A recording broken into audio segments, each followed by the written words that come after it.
One quick one before we take off here. The Buckeyes got themselves a tight end from Purdue, of all places, but he's a good one, Max Klare. Now, how in the world did they get a tight end to come to Ohio State and promise him that he's going to get more than 20 receptions, Tony?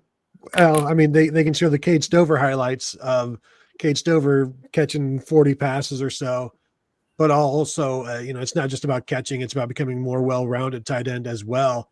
But this guy, and I forget all of the stats that I had when he committed, but I think he's got 3 receptions of 40+ yards this year. The only guy who has more as a tight end is the guy at the Bowling Green. Yeah. And he has 4. So he is a receiving guy that can also block, a really good guy that can just step in next year and be one of the starters, because they're pretty deep right now. Now we don't know who they're going to lose, but they've played a lot of tight ends this year, so they'll have a lot of guys next year who can step in and be a part of a 3 or 4 man rotation. And this guy, he was the best guy out there at tight end, and they got him. The worst team in the country supplied some other teams with some of the best players in the transfer portal, including this guy, Max Klare. 51 catches, 685 through the air, 4 touchdowns coming to the Buckeyes. Mm-hmm. Steve, anything else before we head on? The team is going to have a walkthrough tomorrow at the Woody Hayes Center, and then they're going to board a plane and head out to California, and they will be at their hotel around 6 p.m. Pacific time.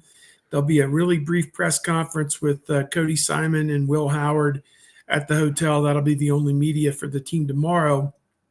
And then on Monday will be a gigantic media day at the Media Hotel downtown Los Angeles. And they're going to have most, if not the entire team there. And Tony and I will be running around with chickens with our heads cut off, trying to talk to as many of these turkeys as we can. So that'll be a fun day on Monday. The coaches press conference on Tuesday, the game at 2 p.m. Pacific, 5 p.m. Eastern on Wednesday, and at 8:30 p.m.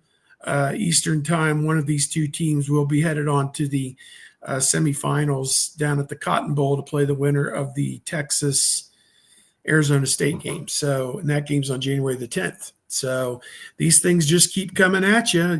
They're hurtling at you at the speed of light. So here we go.